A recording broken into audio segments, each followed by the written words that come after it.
เจ้ามาต่อกันคลิปที่2เนาะเห็นหลายคนถามกันเข้ามาว่าเอาลูกมาเฮียนอยู่ศูนย์แล้วเอาลูกเอาหลานมาฝากอยู่สมาคมคนพิการตาแล้วลูกหลานเฮาสิกินอยู่จังใดเนาะจังซี่นะทุกคนก็คือว่าถ้าว่าเจ้าเข้ามาเฮียนเนาะเฮามีแม่บ้านแต่งอยู่แต่งกินให้เนาะมีเฮือนให้อยู่เนาะแล้วก็มีเครื่องนุ่งให้เนาะทุกคนเวลาไปโรงเรียนก็มีรถรับส่งเนาะมีแต่ว่าตอนเช้าเจ้าตื่นมาอาบน้ำกินข้าวแต่งตัวเนาะอีหยังไปโรงเรียนกลับมาจากโรงเรียนเจ้าก็อยู่ในหอพักเนาะอยู่ศูนย์จังซี่ใช้ชีวิตประจำวันเนาะอยากเล่นดนตรีก็มีเนาะมีกีตาร์มีคีย์บอร์ดเนาะอยากร้องเพลงก็มีเครื่องเสียงมีตู้ลำโพงให้เนาะอยากเฮ็ดหยังก็ได้เนาะประมาณนี้ทุกคน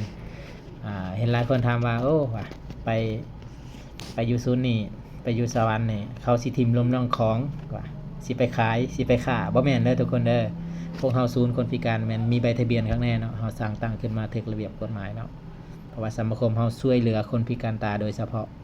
ให้คนพิการตาได้เรียนหนังสือได้มีอาชีพจังซี่คือค่อยเองเนาะตะกี้ค่อยก็คิดว่าค่อยย่านเนาะพ่อแม่ก็ย่านว่าบ่อยากให้มาเนาะยันเขาจะเอาไปขายจังซี่ยันไปเจาะตาไปตัดแขนตัดมือจังซี่เนาะแต่ความจริงมันบ่แม่นนะทุกคนให้ฝากมาโลดเนาะให้ตัดสินใจเอาลูกของเจ้าออกมาอยู่ศูนย์แล้วเขาจะมีความรู้เขาจะได้ช่วยเหลือตนเองได้จังซี่ยามเวลาพ่อแม่เฮาตายปะจังซี่เขาก็สามารถกุมตนเองเขาสามารถช่วยเหลือตนเองได้บ่ว่าจะเป็นการเคลื่อนไหวไปมา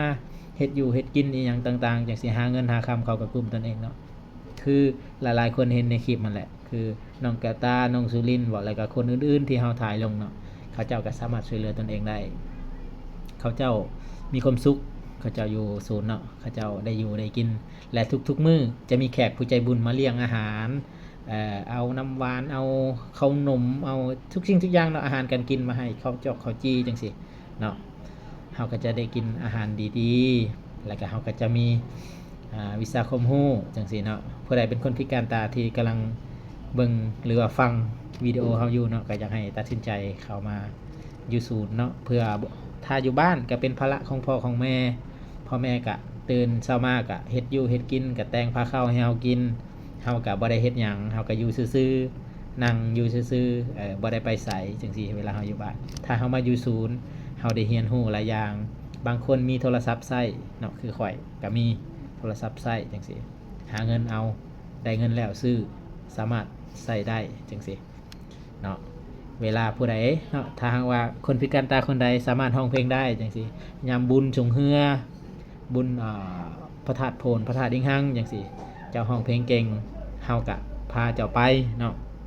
หรือว่าเจ้าจะเรียนร้องเพลงเรียนเล่นดนตรีจังซี่เฮาก็สอนให้เนาะจังซี่เด้อทุกคนเด้อ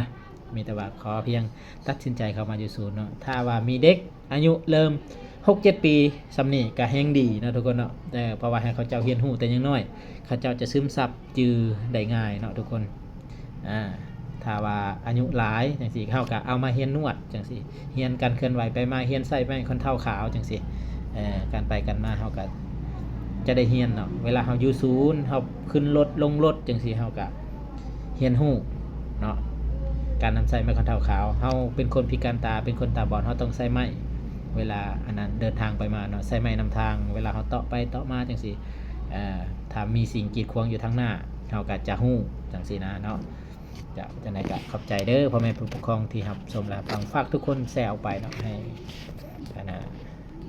เพิ่นเห็นหลายๆเนาะขอบใจหลายๆเด้อ